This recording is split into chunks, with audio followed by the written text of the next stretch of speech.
మన మెసేజ్ ఏంటంటే ఈరోజు ప్రతిరోజు ప్రార్థన చేయాలి. ప్రతిరోజు కూడా మనం బైబిల్ చదవాలి. ప్రతిరోజు కూడా మనం పరిశుద్ధంగా జీవించాలి. హోలీ లైఫ్ మనం జీవించాలి.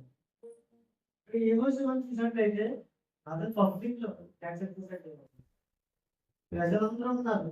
వాళ్ళ మధ్య విలువని సేవిస్తానని ఆయన చెప్పారు. అందరూ ఉంది. ఆయన ఒక్కడి వల్ల ఆయన కుటుంబం కూడా మారిపోయింది. ఆయన కుటుంబం కూడా దేవుని నమ్ముకుంటారు. దేవుని వ్యవహరించారు. ఒక్క మనిషి ఇంట్లో ఒకరు మారారు, ఇంట్లో అందరూ కూడా మారిపోతారు.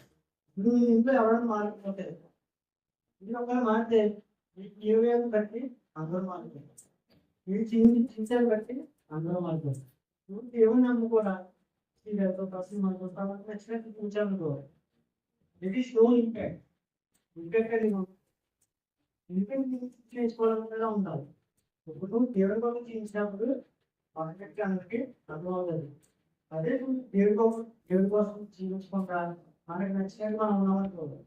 సింపుల్ కూడా ఏమనుకున్నారంటే దేవుడు నమ్మలేదు, లేదు అంత బాగుంది, దేవుడికి నమ్మలేదు, లైఫ్ అలాగే ఉంటుంది, సినిమాలు అలాగే చూస్తున్నాడు అని వస్తుంది. దేనికి చెడ్డ పేరు వచ్చేస్తుంది. మనం చేసి ఒక పర్పస్ చాలు మన జీవితం నాశనం. చిన్న పర్పస్ చిన్న చేయకూడదు. చిన్న పర్పస్ మనకి చిన్న పొరపాటు జీవితమే నష్టం. చాలా మంది పొరపాటు తీసుకోవాలి. కానీ వినోదం ఉంటుంది. దేవుడి దగ్గరికి వస్తే దేవుడు ఖచ్చితంగా చేపిస్తాడు. గొప్ప గొప్ప బాధనే దేవుడు జయించాడు. అలాంటిది మనం జయించరాదు. చూసినట్లయితే like deciding to right of every purpose. If you don't decide you will sleep everything. ఇంకా పొలం పని లేదు, ఏం పని ఉంది, పొద్దునే గొప్ప కాదు, చాలా పని ఉంది.